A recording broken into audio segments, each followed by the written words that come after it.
Welcome to B&H Videos.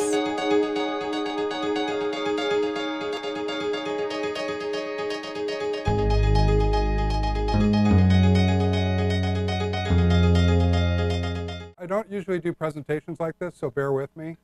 But like I'm from a big family, so I'm used to talking above others. I did a little presentation I put together. I'm not going to try and get too technical with anything. Are there any other LED manufacturers or sales reps of LEDs here with us?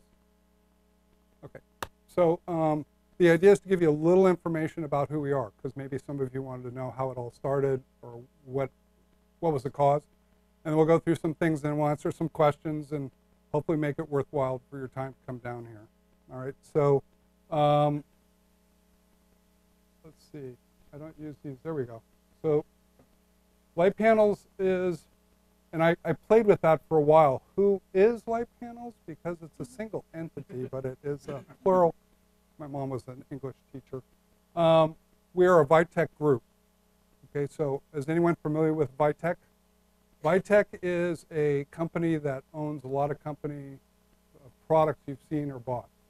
They're basically a camera support company, all right? And I'll go into just a little bit about them and that. The founding partners are Rudy Pollard, who's our president. Rudy is a gaffer, as I am, or was, because I've been working so much with product lately and doing things like this. I haven't had much time to do set work. Rudy and I met 20 some odd years ago working on sets. We were both gaffers. We were both in our own niche of markets. I was doing features and commercials. Rudy was doing mostly commercials, TV features, and other things. And we came up with our first product, which I'll show as our first product in a minute.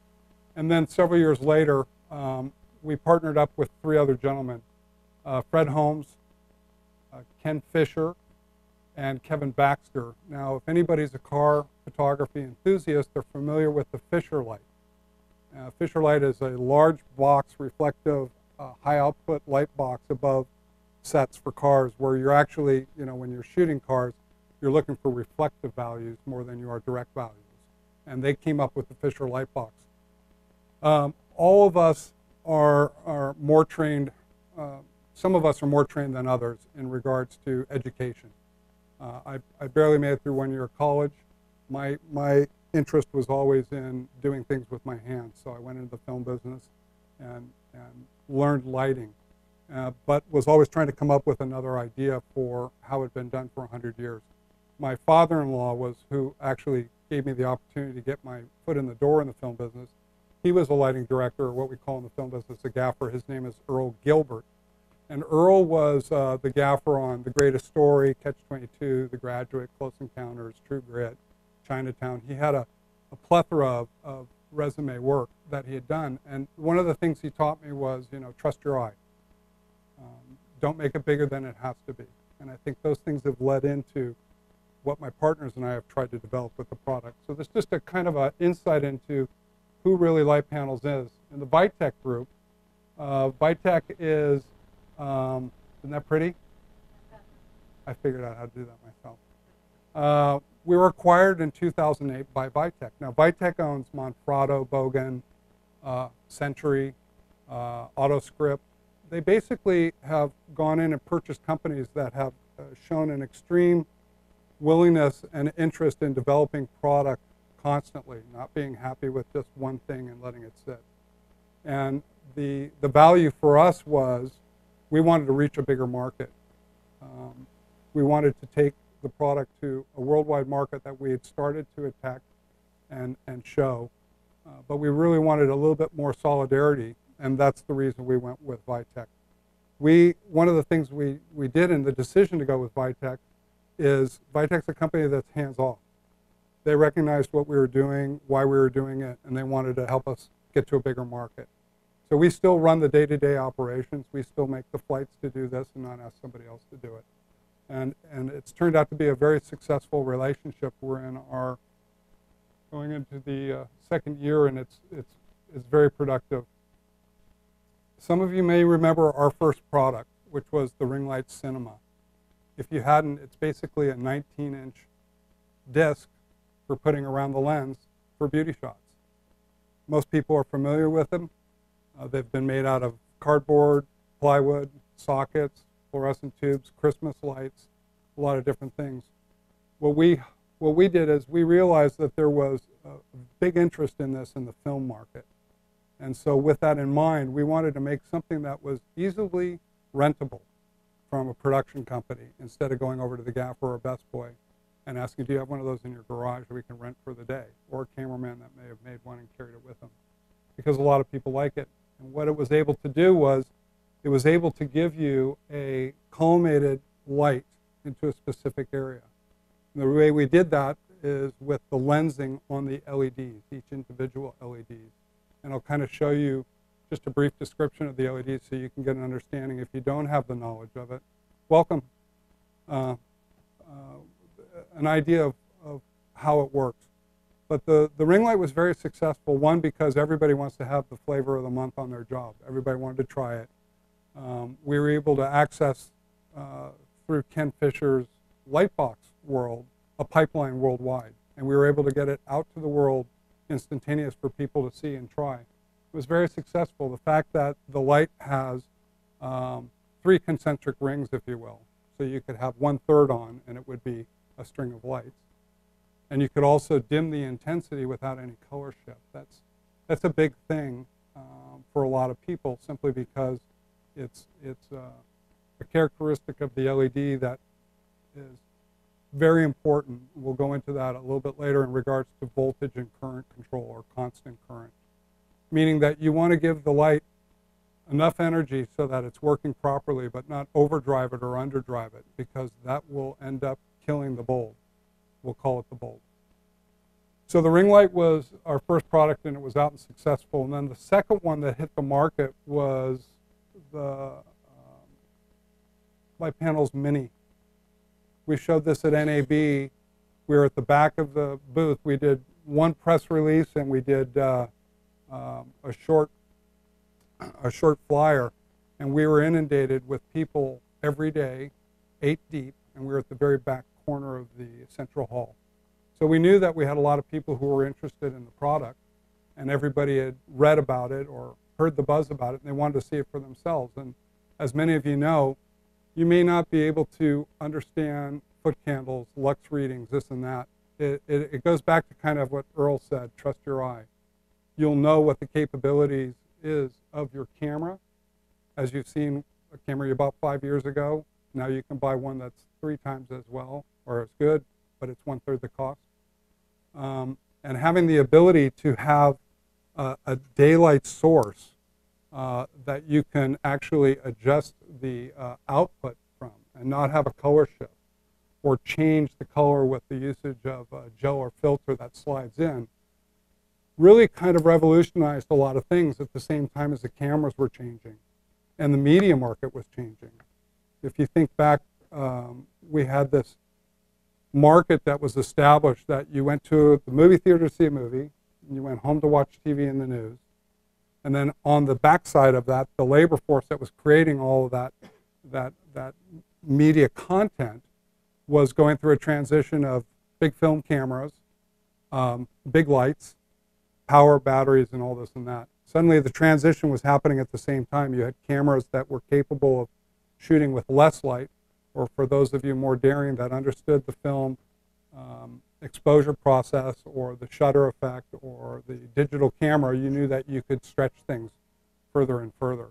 And so the timing of this was really great for that. Producers were looking for a cheaper way to get crews to gather material and get it back. So they're digitally transforming it, sending it over the internet, downloading it, editing it in a Final Cut or another means of editing, and putting it on air. And nobody watching knew the difference. They didn't know that it was coming to them in a whole new medium. And that's continuing today. It's just gotten just unbelievable how the end user's getting information. They're getting it via the internet. They're getting it via different websites that are offering it. Their newspapers are now doing digital display more than print display. And how they're capturing it is something as simple as what this was to the world several years ago to something this small now with AA batteries to run it. You're all here because of this digital revolution. whether a job placed you in it or whether you're looking for some new adventure. The opportunities to you are for a lot of different products to make it easier to travel and get out and do your work, and then transmit it back to whoever you're giving it to put it out for everybody on phones and what have you. We had great success with Hollywood, for instance. This is the gaffer from the TV show 24. Basically, 24 is filmed with nothing but light panels. Traditional lights are gone. There's another show called Desperate Housewives. All the lights are gone. And it's because people understand that you can create moods with the direction of the light. It doesn't necessarily mean you have to have a specific light anymore. The capturing devices are so intuitive to low light levels or even highlights that you can do more with less. This unit was termed the brick or the holy hand grenade because it was like suddenly I need a light that you can figure into even your work with doing lighting. So much stuff going on, talking to the talent, talking to the producer, talking to your assistants, whatever, and you suddenly forget, I forgot the light for the chin, and give me this. It's battery operated. I don't need to make a big scene. I can just put it in, turn it on, set the level, and roll camera. So it was very successful in the fact that it was so modular, so simple, so easy that anybody could work with it. Bless you. The third product is the 1x1. Yes. Yes. No, it's just him. Yes, sir. Yeah, that light is lighting him. Whatever reflective value or highlight in the background is an edge. If it's an edge, it's a secondary light. You see a reflective highlight. But the reality is this light was the key light for that shot. 2 hours at full output, recharging in 1 hour and 15 minutes. Even has a temperature gauge, if you will, on the back to tell you how much time you have. And the great thing about this is you can actually disconnect it from the battery and you can plug it into your on-camera battery, like an Anton Bauer or B-mount gold pin, whatever, and run a pigtail to it.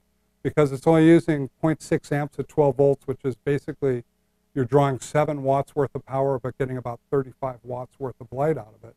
You can have this on the camera all day and it won't affect the camera's operation. The camera will run itself dry on its own before it does from a light. And that's never been the case before, because you're talking about going from a filament light, usually, sun gun, something that is tungsten based, drawing a tremendous amount of power, and also getting very, very hot, to something that's putting out the adequate amount of light you need for that camera shot with a lot less power consumption. These are running on AC. They do. Absolutely. Every product we have has an AC option as well as battery option. The third product's the 1x1. The 1x1 really brought in a lot of interest because, as we all are by creatures of habit, I love how much I'm getting out. If you could just get a little bit more. And so there's a difference of the technology going into this compared to other products that have come out since we did. We're the originators. The only other LED company that was doing lighting is a company called Color Kinetics that Philips now owns, that was doing LED lighting for architectural. They were taking the surface mount lights and putting it into a rack and lighting things using RGB technology, not white light. The 1x1 is basically, this is, you can see we've got our battery option on the back. The 1x1's gone through a couple of different transitions. The original product was what we'll call a mono board, mono being just one type of LED, okay? So this is a mono, this is the original, this was in a metal housing. Actually, only about 3.5 pounds, with the option of putting a battery on the back. with the fact that with the battery, now you had, and this is a super spot. With the option of with the super spot, you actually have somebody can walk along, can adjust the light output on it. You have different gels that were available and are still in the mono units that allowed you to change the color temperature by sliding a gel in. Right? So you could change the color temperature to what you had the need for in that setting. We like daylight because color is the most important thing for balancing on monitors and cameras, and white balance is what they love. So everybody thinks lighting has to be tungsten because it always has been, unless you're familiar with HMIs or fluorescent daylight tubes. But the fact that you could take this unit, and even if you wanted to add a softener to it, which is a white diffusion to soften the spread, you could actually add a white diffusion, softens out the beam, but now you can adjust the level either by just walking and talking with someone, setting it on a stand. The idea behind the mono was our manufacturer had LEDs, and we could order them with a 50-degree angle dispersion lens or a 30-degree angle dispersion lens. So we could have flood or spot. And then eventually we got to where we were doing, sure, come on in. Come in, please. We got to where we were able to get them to get the beam even tighter to a 15-degree angle. And that's what the super spot is. And I'll go into those in a second of how those lenses work and why we picked them. Hands-free, no heat, battery operated, low power consumption, variable output, no color shift in the dimming. All these things suddenly reached out to a lot of people saying, I need to get light into a certain area. How am I going to do it in an untraditional? So we broke ground with the fact that now you had a daylight balanced unit, which you couldn't have before unless it was fluorescent tube, which you're not going to be able to run on batteries for the output and the throw, or an HMI, sun gun, 125, pocket par, you name it. Again, absorbing a lot of energy, so requiring you to carry a big, heavy battery belt. In all these typical environments where you can see, I just need a little bit more light. I can't do it with the brick because I can't get close enough to where it gives me enough value. But the 1x1 gave you the ability to have somebody hold it, put it on a stand, not have any cables, and actually set a level that's perfect for the camera and get your shot. And as you can see, people grabbed onto this product very quickly. Not just this, but the combination of, I need the small one for certain settings, I need the bigger one for certain settings, I need the bigger ones for certain settings. And so creating an interest in the product brought us to a whole nother market, which was the news studios and the web studios and the just a lot of different things. Now this is a station in Florida we were approached by that wanted to go all light panels. They want to go all LED. They looked at all the people that have come out in the market since we introduced our product, and they've decided on ours simply because the quality and the amount of time it's been out working. And we spent a lot of effort and components and in design to assure that you get the 50,000 hours that we say you're going to get with the unit. We did this conversion at WPEC in Florida. It's kind of a cool look to a set, no pun intended. But the other thing that's really brought on a mass of these installations that are now ongoing or being bid on by different vendors and integrators and what have you is the fact they were running at about 63,000 watts of lights a day. And we took them down to 3,600 watts of power consumption. So they're saving about $6,000 a month in power bills The interesting thing about it is that works whether it's large scale or small scale. The savings on the heat generated from the lights also reduces the need for the electricity to go on to cool the air and bring it down. And if it's putting out very little heat and heat rises, there's not much sitting up there. And so the savings factor really caught the attention of the bean counters. But you have to realize the professionals that are responsible, the engineers that are responsible to put the image out in the best quality, and this is a high-def studio, is remarkable. That this product is to the standards of people that are putting this out for everybody within earshot of seeing. So there's a quality factor that's very important in the product design and some of the units, and I'll go into that in a minute. We also did an installation for the U.S. Pentagon. We also did an installation for the Smithsonian where we backlit 17th century stained glass windows. The spectrum of that daylight value coming out of those LEDs is perfect. If you're using fluorescents like they were beforehand at the Smithsonian, you have a density in the glass that's constantly different. So if you just have this ambiguous white sheet of glow behind it, it doesn't really bring out the heavier colors you're going to get from the thickness of those. And so with a projected value at it, you're actually able to get more light into the glass and out. And it's a fabulous installation. But I didn't want to put in too many pictures. But all this stuff is available at our website or just researching. We also were chosen by all the media networks that set up the new White House press room of using our lights. Fully dimmable, low power consumption, about 45 watts per unit. And what that did is, if anybody's ever been in that place before, it was a swimming room with a pool, and then they built the floor, and then they added lights, and of course that was back when you needed a lot of light output. It's just a horrendous place to be for a press gathering. Just everybody sweating, and so that wasn't the only reason why Nixon was sweating, but the lights.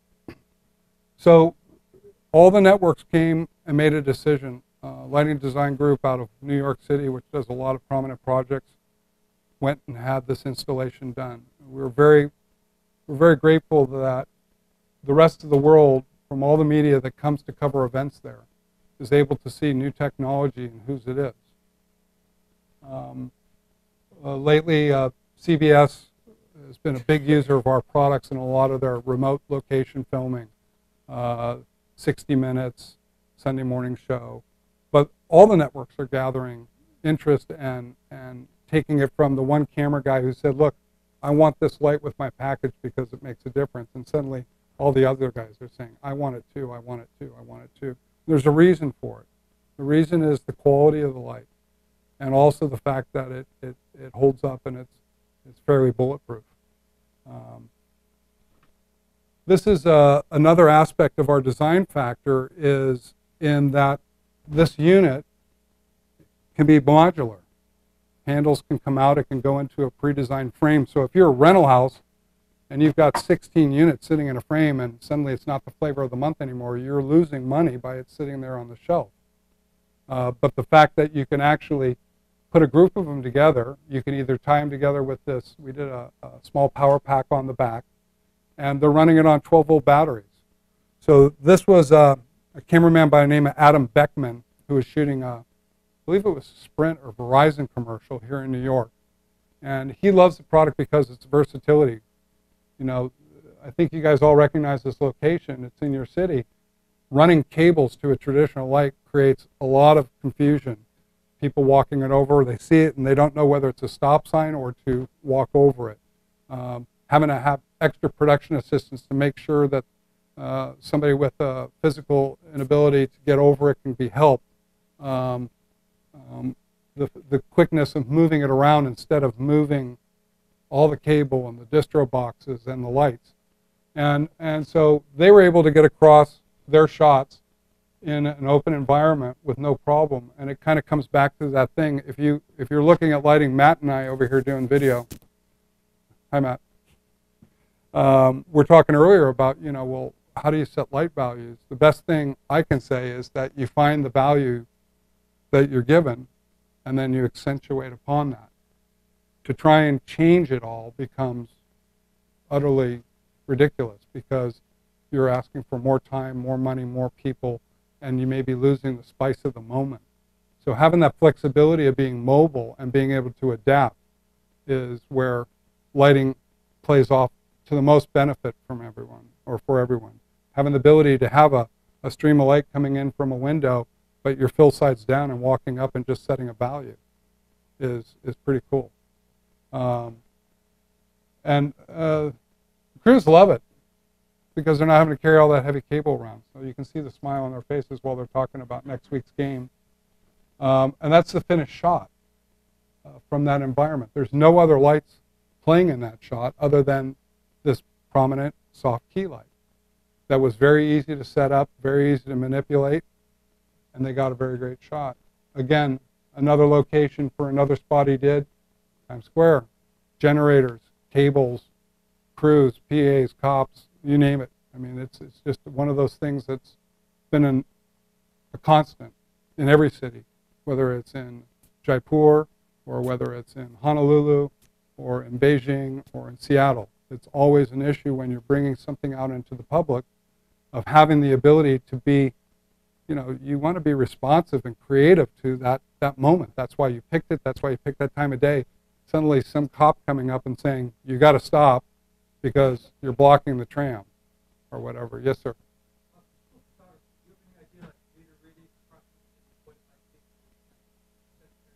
Yeah, this I don't have, and I can get that. We can go over it maybe later on. In our brochures, there's catalogs of brochures I brought. They've got a lot of light output readings in it, as well as on the website. Thank you for the question. Again, in the midst of everywhere, and this is the final shot, except that they hadn't fixed the wireless mic part yet on his shirt. But you can see you're taking the values you have and you're working to them, and that's the greatest part about the technology change in photography or videography, is the fact that now the camera you can shoot it at 1,000 ASA. And in 1,000 ASA 3 years ago, you were worried about grain. You were worried about it starting to get kind of sloppy looking or take that bite away. So it's a great advantage having the latitude in the lenses as well as in the mechanisms and the receivers and all that for it. A big market that's come to us has been the transition of technology, but also companies moving into other aspects. A newspaper company, their reporter would have a photographer with them. He had a digital still camera. Now that digital still camera may not even be with the photographer, it may be with the reporter.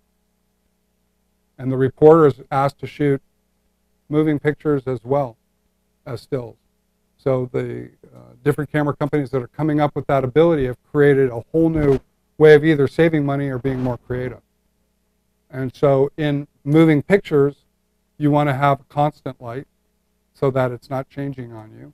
And in photography, you want to set it at a certain level and then go and shoot it. We could talk about that in a minute in regards to camera setup or the Micro Pro, which are small enough to go onto a camera. Anybody know Leo Laporte? Okay, so Leo contacted me about 1.5 years, 2 years ago, and I went up to his place in Petaluma, and his studio is lit with like 3 1x1s and a couple of bricks. Todd Cochran, Geek News out of Honolulu, his setup, he's got a really great video on that website if you want to see it, where he was blown away. He thought he was going to have to spend all this money and buy 4 or 5 units, and he ended up buying 2 1x1s. And what was really cool is how technology is changing. Everybody uses Skype or iChat for the most part at this point. What he does is he got set up. I went on Skype in Van Nuys, California. My brother, who is living in Hawaii and is a sales rep, met him there with demo equipment, and we lit the studio with me watching him doing Skype. The same thing we did for Ryan Strout with PC Perspective. I lit his studio with some of the lights live on Skype. I mean, and the reality is it's better to do it that way than it is in person, because what you're watching on the computer screen is the value you have.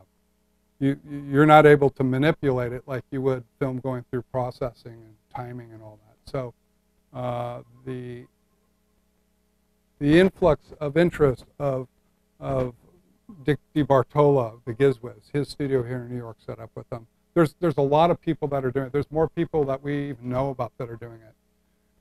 One of the things we're doing is, for instance, in the 1x1s, this is called the SD Wi-Fi slot. Okay, on the back of this unit, you have DMX control. Is anybody not familiar with DMX control and what it does? Okay, DMX control is a way to talk to a light or something via a dimmer board. So imagine you have this big board with all these little sliders, just like you would in your house when you want to turn the light on, but just bring it to a certain level.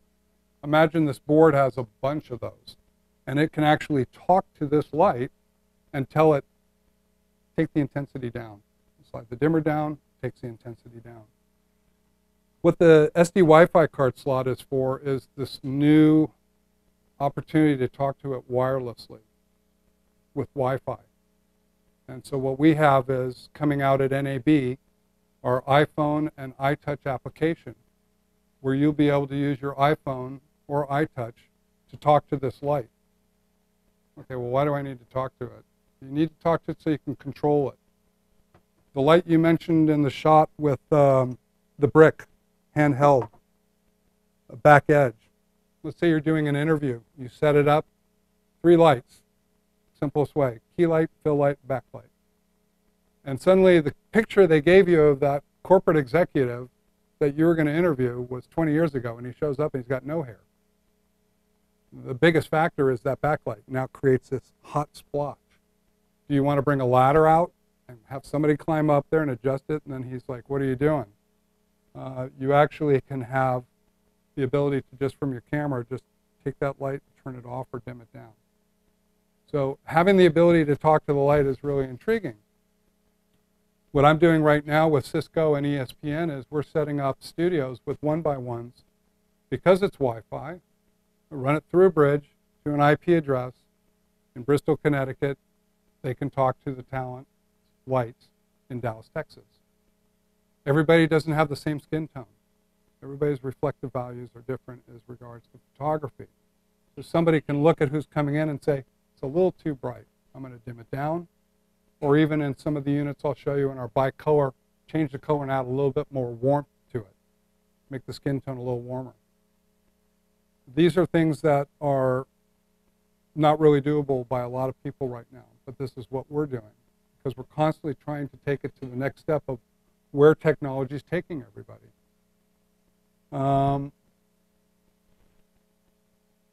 Okay, so the difference is in a lot of components and obviously what it fits into, how it works. Now, for those of you that don't know anything about LEDs and would like a really quick, not to bore those here that do know, analogy of it is the LED, sure I'm not tripping on everything. Is everybody cool still? Is everything, am I going the right pace? Okay, good. Let me stand on this side. Okay, so this is an LED. If you can see the LEDs on here, they're these little units. We call them through hole because they have 2 holes, one for each lead. And so that circuit board has 2 holes per position for each light. That factor of size is designed by us because we're going to control how much energy it gets and how little it uses. And so this circuit board is going to have traces that will tell it that every light's getting the equal amount of lights through a matter of different electronical components we use. All right? So basically, let's just say the power comes in and goes out. In this factor, this little receiver, it's called the reflective cavity, sits around, imagine an ice cream cone, and you filled it with ice cream until it was just below the surface of that cone. That's where the die sits. That semiconductor is taking energy that's coming in, and it is absorbing the energy and igniting the first of the phosphor from the die. That die, imagine it's just, you cook a piece of metal, it gets so hot it gets red. Now the interesting thing about this is, when that die starts to get electrified, the main premise of these LEDs is that you're using a blue light as your primary source of power. So those phosphors start to get excited from that electricity as it lays there in that dish. You know, you go to the ocean at night, the wave breaks, you see the phosphor reacting. It's a natural occurrence. And I won't go into all the specifics because I'm not the engineer of the company, Fred is, and Kevin, but I can explain to you enough to tell you that when you want to make that blue light a different light, you're going to start to add phosphors to that. And that's how you collectively get a different color. So the engine of the car is that blue dye, and the coating of phosphors that go on it is the outer skin. It could be a green car, red car, white car. Yes, sir.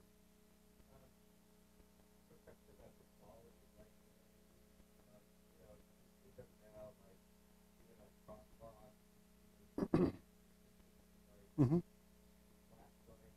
Mm-hmm. Right, let me finish this, if you will, and I think it'll address your question. Okay? So what ends up happening is the color is decided. I want daylight, I want tungsten, I want green, I want blue, I want red, I want infrared. And then that cone basically gets excited. You can see the little yellow cast of the drawing. It's projected. And what happens is this now takes over. This epoxy polymer lens actually is how we got those 50-degree angle of light coming out of it, 30-degree angle of light, or 15. So either the light's coming out like this, or it's coming out like this. It's not using any more power. It's not creating more power. The lens is doing it all for us. Okay? So when you look at that process, it kind of goes to the question the gentleman just asked. Some of the quality of the lights in LEDs is very poor, and some is very efficient. There's a reason for it. Very quickly, everybody's baked a cookie. You take the dough and you put it on the pie sheet, and you put that pie sheet into the oven and you bake it. Sometimes the ones in the center are perfect and the outer edges are all burned.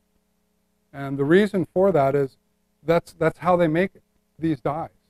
They make the dyes and they literally cook them, and then they pull them out. So that cookie sheet has this wide spectrum of values. The center, we'll call it the X and Y factor. That's the premium. And that's where the word binning comes into place, B-I-N-N-I-G.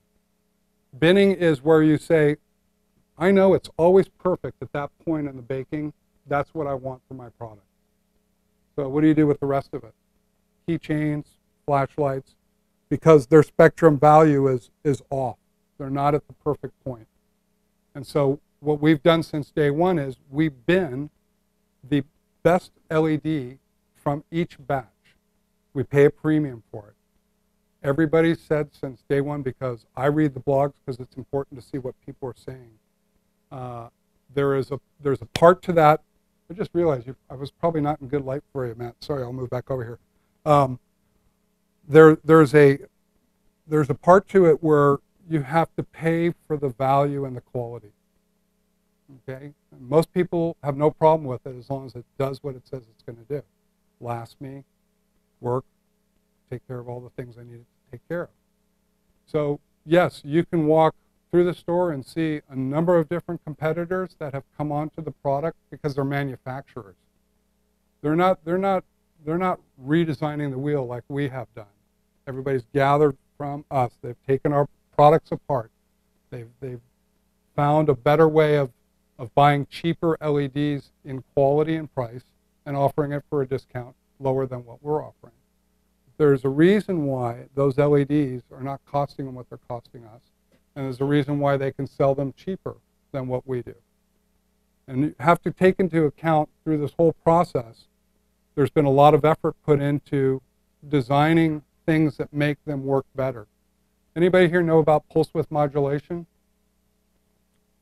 Okay, pulse width modulation is the way that dimmers work. It controls the voltage and current and a certain factor. The problem with pulse width modulation, and the reason why everybody uses it, is because it's a standard. It's a very easy equation to figure in your electronic design. We don't use pulse width modulation because there's pitfalls to pulse width modulation. We designed our own voltage and current control to make sure that that LED, even if it's not, thinks it's getting the right voltage and current. That's why we can run it at such a low voltage level and at such a high voltage level. That light also is converted straight to DC, which means that there's no flicker. You can shoot it at any frame rate, any shutter angle, any speed, and you will never have an issue with flicker. Pulse width modulation, which is in HMIs, it's in fluorescents, it's in other LEDs, you get to a certain rate, 350 frames per second, you start to see it breathing. It's chopping, and that's what pulse width modulation does. It chops it so that you can dim it. What we're doing is a whole different factor of that block being full solid, so that even if you dim through it, it never dips and rises. Surface mounts is the other way of getting LED light for projects. Very simple process. What they're tending to do is overload those dies, which is that yellow part in the center, and then you see the epoxy lens on it. Welcome. And the problem I just mentioned about heat's what kills an LED. You have to pull the heat off the die, or you're not going to get 50,000 hours. You're not going to get 5 hours, depending on how hard they're packed. And if you look at a lot of the lights, like a flashlight, for instance, they're building these heat sinks into the handles. Anything to get that heat off the die. But they're doing a minimum, because really what it needs to be is about that big for it to last that long instead of that big. And so we're very careful on how we place the LEDs on the surface area. Through-hole is the best technology, and it's the best light output for the lowest amount of power consumption there is, more than these, because they're overdriving these. So they've got an issue right away with heat, and they're also having to provide more power and more voltage to it. Yes? Well, LEDs are rated anywhere from 5 hours to 500,000 hours, and all of it depends on how you control it, how much power you give it, and how you get the heat off of it. So, well, what happens is, let's say at 50,000 hours it started to die, what it'll do is it will actually go towards yellow, the phosphorus breaking down, and you replace it. On something such as ours, top comes off, slide it out, desolder, put a new one in, it's back and running. If one light goes out, for instance, in this row, that row will go off, but it's not enough that it would change the light output from it. It doesn't affect it like a traditional bulb would, which is if the bulb goes out, it's out. You're not getting any light from it. On the smaller units, if one goes out, it doesn't affect the others. In the 1x1s, it's broken down into a quad. Now this is our bifocus, and we've overpopulated the board. And so basically that's how the circuitry is built. So if one goes out here, it just takes out the row underneath it. It doesn't affect the rest of the light. So you can sufficiently have an LED that's gone out continue to work for you as far as a source. You're not really necessarily going to have them all replaced, and if you have the ability to send it to a dealer that can do the repair, it's pretty easy and simple. If you're in the Sahara Desert, it's not going to affect the operation of the light to the point where you're not able to use it. So as you can see, the dimming LEDs by pulse width modulation, basically lowering the voltage, forward voltage or current, but that's not something that we use. So efficiency is in the output per watt compared to a tungsten or an HMI bulb. You're using basically 1/10 the amount of power to create the same amount of light.